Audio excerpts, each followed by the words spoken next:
Agents are spiking these numbers. It's not reality. Do I believe that Jalen Phillips right now is here, Jalen Phillips market. Jalen Phillips, Xander said it. Jalen Phillips market value. Let's see if it's right. 17.3. That sounds right. That sounds right to me. I mean, $52 million over 3 years. 3 years, $52 million. 4 years, 98. Sure. That sounds right. But you know what you got agents doing? He's going to get 23. It's because the agents are talking. Here, let me give you another one. So Mike Evans' agent is barking about Mike Evans getting 20 million because that's what he's making right now. Let me show you what Mike Evans' market value is right now. It's 13 million. It's 13 to 14 million. It's not 20 million bucks. You think 33-year-old wide receiver who's coming off an injury is going to get $20 million? In fucking what world? Who's giving Mike Evans at 33, who's no longer a 1, he's a 2 at best? Who's giving him 20 million bucks? Here, let's do a bigger one. Let's see a guy like Linderbaum. Now, this is going to be high. Okay? This is going to be high because why? Okay. Tyler Linderbaum, estimated between 17.7 and 19.25. Well, he's a Pro Bowl center. 4 years, 69.7 to 76 million bucks. That's what the market value is according to the NFL Players Association. But yet you're going to hear people talking $25 million. Why? Because the agents are talking, because they're in Indianapolis and they're getting ready. Hey, you know what you do? You fix up your damaged car, you put new tires on it, you put the new paint job on it, and you towed it out there. And what you're doing is you're trying to get yourself a high volume like you would try to sell your house or your car. Let's fix it up, give it a paint job, give it a nice wax, and you put it out there, and you're hoping people bite on it and go, yeah, I'll buy it. It's got an oil leak. It's got bad tires. It's pulling to the right. You get in the car. It's not the same. These are agents talking.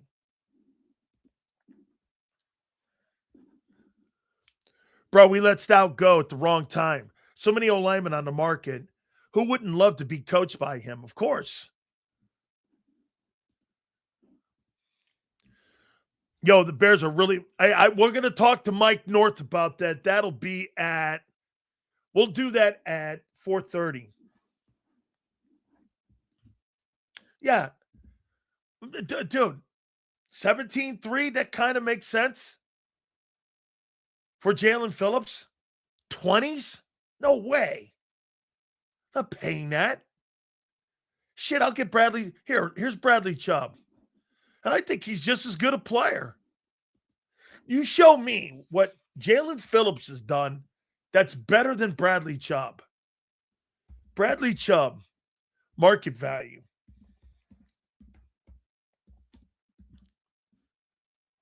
I'm typing these in with the NFLPA. Market value. Here.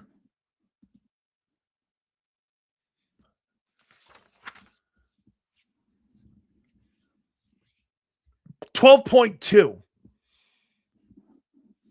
12.2, 13.1. Sure. Sign me up. I'll take that. I'll take 13.2 for a guy who had 8.5 sacks last year.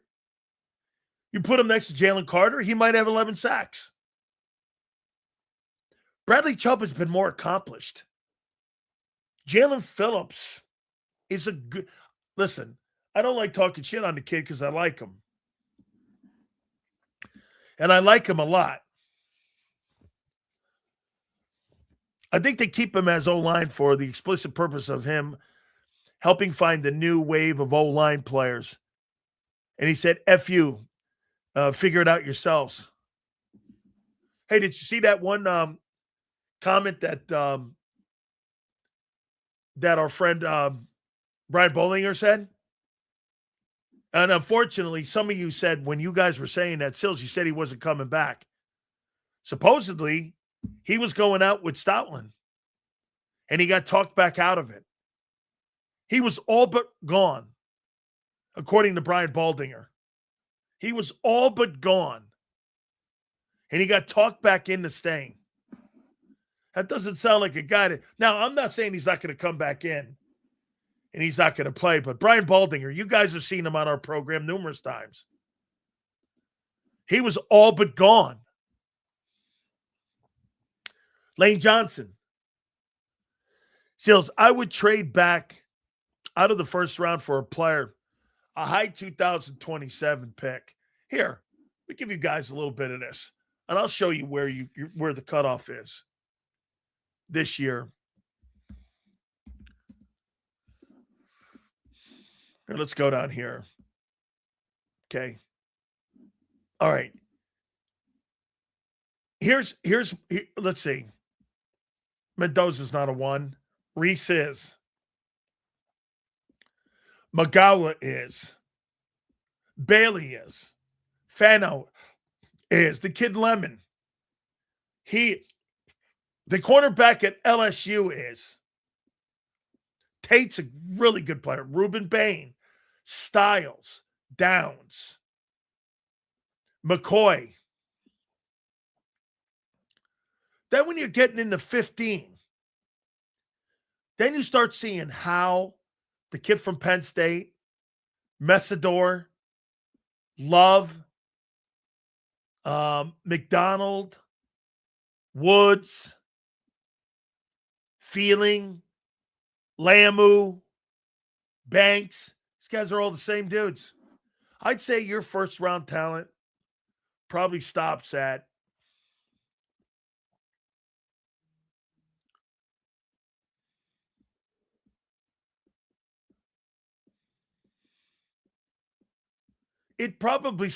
the kid from Penn State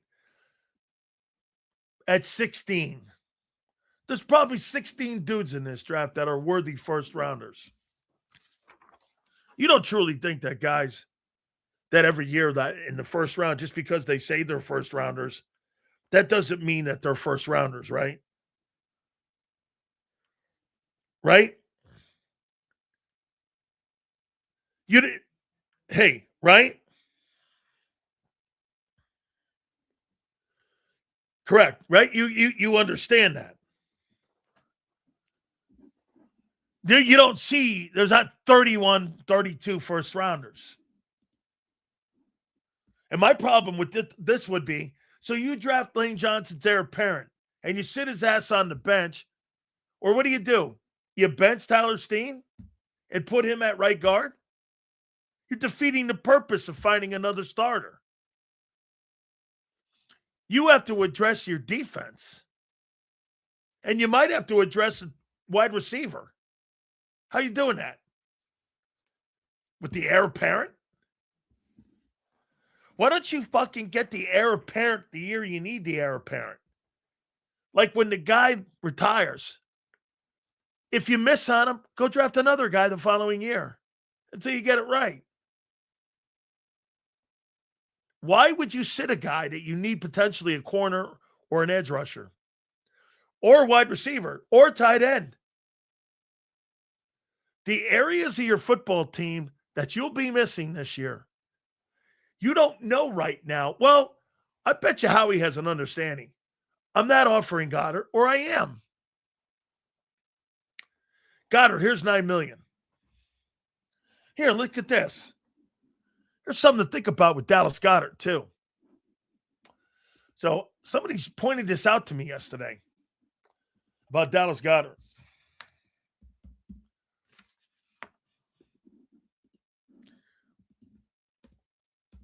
I'll show you this.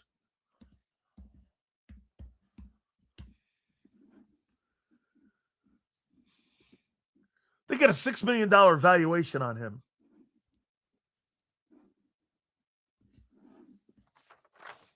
Who told you he's a $14 million guy? Or even a $10 million guy?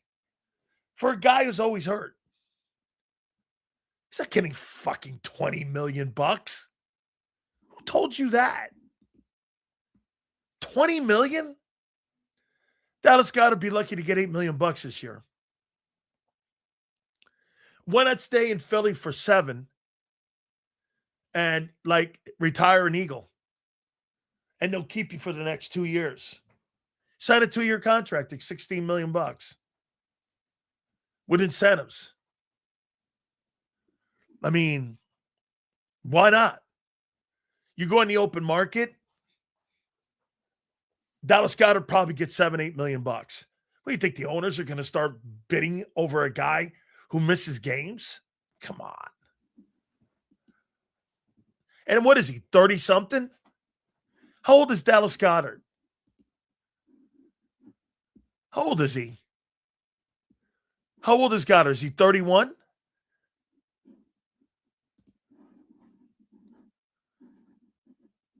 Let's see. If Dallas Goedert leaves, it's not Goddard. Goddard's 30. I thought Dallas got 2 years, $18 million. Why not? See what he says. You know why Dallas Goedert's open to why do you think Dallas Goedert's open and coming back with Philly? Because his agent told him, I don't know if there's going to be a strong market for you. Grass might not be greener on the other side. You might want to listen to him. You know the best thing that could ever happen to Dallas Goedert? That he did take that $4 million pay cut. Because you know what he could end up doing?